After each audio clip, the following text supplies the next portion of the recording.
निकला जाता है। ब्रेकिंग न्यूज, हेडलाइंस आप देख रहे हैं, ठीक मेरे पीछे ये है इंडिया गेट। शाहरुख खान ने थोड़ी मूवी बनाई है, उसने तो उसमें किरदार अदा करा है, ठीक है। तो आप जो है उस प्रोड्यूसर से, उस डायरेक्टर से सवाल करिए, आप सेंसर बोर्ड से सवाल करिए। आप हिंदू मुसलमान क्यों करने लग जाते हैं हर जगह? मैं एक बात बताइए, मैं जेएनयू की दीवार पर कल जाकर लिखा था नरेंद्र मोदी भारत छोड़िए, तो मोदी जी भारत छोड़ देंगे? बताइए। मैं कहता हूँ कि इस देश की गोदी मीडिया के दलाल पत्रकार भारत छोड़ें, मुंह से भी बोलता हूँ और लिख भी आऊंगा कल कहें तो आप छोड़ देंगे?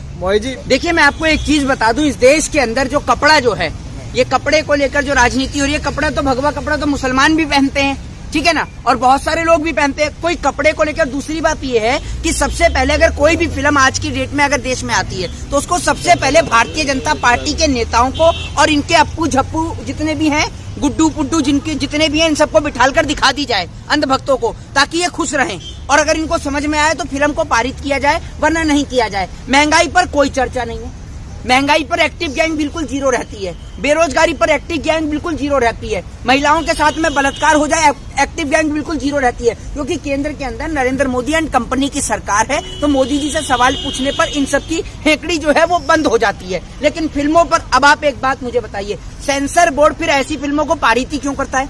सबसे पहला सवाल, क्या अब देश जो है वो फिल्मों के नाम पर ही लड़ेगा क्या? ये बताइए आप मुझे। दूसरी बात, अभी हाल ही के कुछ दिन पहले जब शाहरुख खान माँ वैष्णो के दर्शन करने के लिए गए, देखा ना आपने, उन्होंने माँ वैष्णो के दर्शन भी किए, आप सभी ने देखा होगा, उम्रा करने के बाद में जब वो वहां से आए। तो आप एक बात मुझे बताइए कि कोई भी अगर फिल्म आती है, बहुत सारी फिल्में हैं, अगर आप देखें कि बहुत सारी फिल्म जो और भी बनी, इंग्लिश मूवियां जो बनी हुई हैं, उन इंग्लिश मूवी के अंदर भी जो है वो जो वहाँ की हीरोइन है उन्होंने ऑरेंज कलर का ड्रेस पहन रखा है, तो आप उन पे भी क्लेम करिए, उनका भी बाइकआउट करिए, चले जाइए विदेश तक।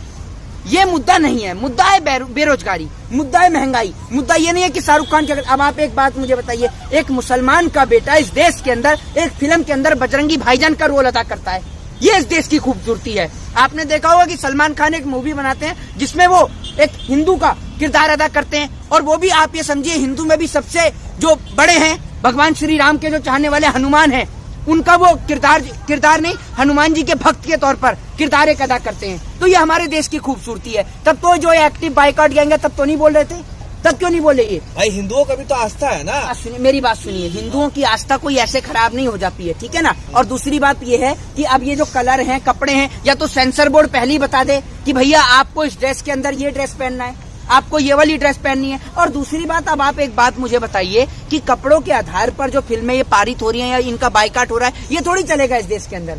ये तो सिर्फ मैं आपको बताता हूँ, देश के अंदर मुद्दे बहुत बड़े बड़े हैं, ऐसे ऐसे मुद्दे हैं, एक सहनशील वाले मुद्दे हैं, ऐसे मुद्दे जिन्हों का जवाब देश की सरकारें आज नहीं दे पा रही हैं। उन मुद्दों से देश की जनता का ध्यान हटाने के लिए पठान फिल्म हो या कोई आमिर खान की फिल्म हो, उसको जो और जो फिल्में हैं, इनको मुद्दों को उठाया जाता है। दूसरी बात, अब क्या ये समझ रहे हैं शाहरुख खान की अगर ये इस मूवी का बाइकाट करेंगे तो क्या उसके घर में रोटी नहीं पकेगी?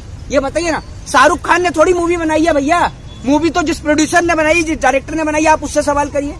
शाहरुख खान ने थोड़ी मूवी बनाई है, उसने तो उसमें किरदार अदा करा है, ठीक है। तो आप जो है उस प्रोड्यूसर से, उस डायरेक्टर से सवाल करिए, आप सेंसर बोर्ड से सवाल करिए। आप हिंदू मुसलमान क्यों करने लग जाते हैं हर जगह? भाई तो जेएनयू जाना क्या आपराधिक मामला है क्या? देश की वित्त मंत्री वहाँ से पढ़कर निकली है, बताइए आप मुझे। देश की वित्त मंत्री वहाँ से ब्राह्मणों भारत छोड़ो लिखा जाता है, क्या बात करते हैं? मैं एक बात बताइए, मैं जेएनयू की दीवार पर कल जाकर लिखा था नरेंद्र मोदी भारत छोड़िए, तो मोदी जी भारत छोड़ देंगे? बताइए। मैं कहता हूँ कि इस देश की गोदी मीडिया के दलाल पत्रकार भारत छोड़ें, मुंह से भी बोलता हूँ और लिख भी आऊंगा कल कहें तो आप छोड़ देंगे? ब्राह्मण नहीं हो? मैं आपको एक चीज बताता हूँ, सुनिए। मैं पूछ रहा हूँ, ब्राह्मण नहीं हो क्या? अरे आप मुझे प्रमाण देंगे मैं ब्राह्मण हूँ या नहीं? एक बात मुझे बताइए, लिखा हुआ है ब्राह्मण छोड़ने के लिए, आपके कहने से छोड़ देंगे? आपके कहने से नहीं, किसी एक व्यक्ति की लाइन पूरे देश की लाइन हो सकती है? ये बताइए आप मुझे।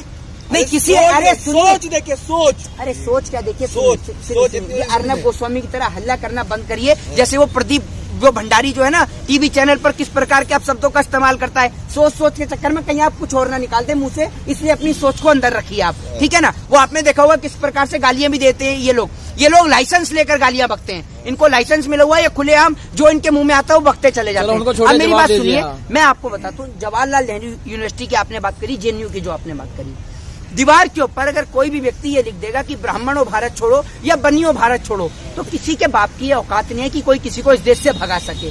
ये देश जितना ब्राह्मणों का है उतना ही शूद्रों का भी है, उतना वैश्यों का भी है, उतना क्षत्रियों का भी है। ये देश सभी का है। ये देश हिंदू, मुस्लिम, सिख, ईसाई, आदिवासी, दलित, शूद्र, वैश्य सभी का देश है ये, ठीक है। और किसी एक व्यक्ति के बोर्ड पर लाइन लिखने से या दीवार पर कोई शब्द सुन आप लीजिए। एक ब्राह्मण हो, लेकिन अंग्रेज भारत छोड़ो सुना था आपने, लेकिन ब्राह्मण भारत छोड़ो सुन के कैसा लग रहा है आपको? मेरी बात तो सुनिए, मेरी बात तो सुन लीजिए, मेरी बात सुन लीजिए। लग कैसा रहा, हमें तो कुछ भी नहीं लग रहा है। अरे किसी एक व्यक्ति की लाइन पूरे देश की लाइन थोड़ी हो सकती है। अब आप चाहते हैं कि ब्राह्मण भारत छोड़े हैं? आप चाहते हैं ब्राह्मण भारत छोड़े? आप चाहते हैं ब्राह्मण बनिए भारत छोड़े? बताइए आप मुझे, हैं? बताइए ना आप मुझे। यहाँ पर सभी धर्म सभी जाति के लोग हैं, कोई चाहता है क्या? कोई नहीं चाहता। सब चाहते हैं कि सब भाई आपस में मिलजुल कर एक साथ रहें। लेकिन ये जो हाथ में, एक सेकंड में आपका ये भोंपू ले सकता हूँ, इसको मैं भोंपू समझता हूँ। ये भोंपू इस देश के अंदर सारी कलेश की जड़ है। ये पूरी कलेश सुन लीजिए, पहले सुन लीजिए, आप बोल लीजिए, सुन लीजिए। ये जो आप मेरे हाथ में भोंपू देख रहे हैं, ये पूरी कलेश की जड़ है। ये इस देश के अंदर लेकर सड़कों पर निकला जाता है। ब्रेकिंग न्यूज, हेडलाइंस आप देख रहे हैं ठीक मेरे पीछे, ये है इंडिया गेट। इस इंडिया गेट के पास से हम आपको लाइव कवरेज दिखा रहे हैं। इसी भोंपू की वजह से, अरे सुन लीजिए, अरे मोहित शर्मा, इसी भोंपू की वजह से लोग आपको जान रहे हैं। सुनेंगे, आप सुनने का काम करेंगे। अरे आप सुनने का काम करेंगे। जिसे आप भोंपू बोल रहे हैं ना, सुनेंगे आप, या तो आप ही बोल लीजिए, आप ही बोल लीजिए, यहाँ का बोल लीजिए, आप ही बोल लीजिए, सुनेंगे आप? गलत नहीं बोलेंगे। अरे मैंने गलत बोला? अब तक मैंने आपको कोई गाली दे दी? भोंपू कैसे कह सकते हैं? ये भोंपू ही है, ये भोंपू है। ये गरीबों की आवाज उठाने का हमारा एक्सीडेंट में, ये सभी की आवाज सुनता है। ये सारे बिकाऊ चैनल है, अंबानी अडानी के चैनल हैं। जितने नेशनल चैनल आप देखते हैं ना, ये सब बिके हुए हैं, सरकार के हाथों बिके हुए हैं। ठीक है ना? ये सारे भोंपू ही हैं। ठीक है, इनका मुद्दा हिंदू मुसलमान का होता है, कभी ज्ञानवापी मस्जिद होता है, कभी मंदिर होता है, कभी इनका जो मुद्दा जो एजेंडा जो होता है वो हिंदू मुसलमान होता है। क्या कभी इन चैनलों को आपने शिक्षा के नाम पर, स्वास्थ्य के नाम पर, महंगाई और बेरोजगारी के नाम पर बहस करते हुए देखा है आपने? और मैं आपसे यही कहना चाहूंगा कि मुद्दा इस देश के अंदर फिल्में नहीं है। मुद्दा इस देश के अंदर सबसे बड़ा मुद्दा है बेरोजगारी।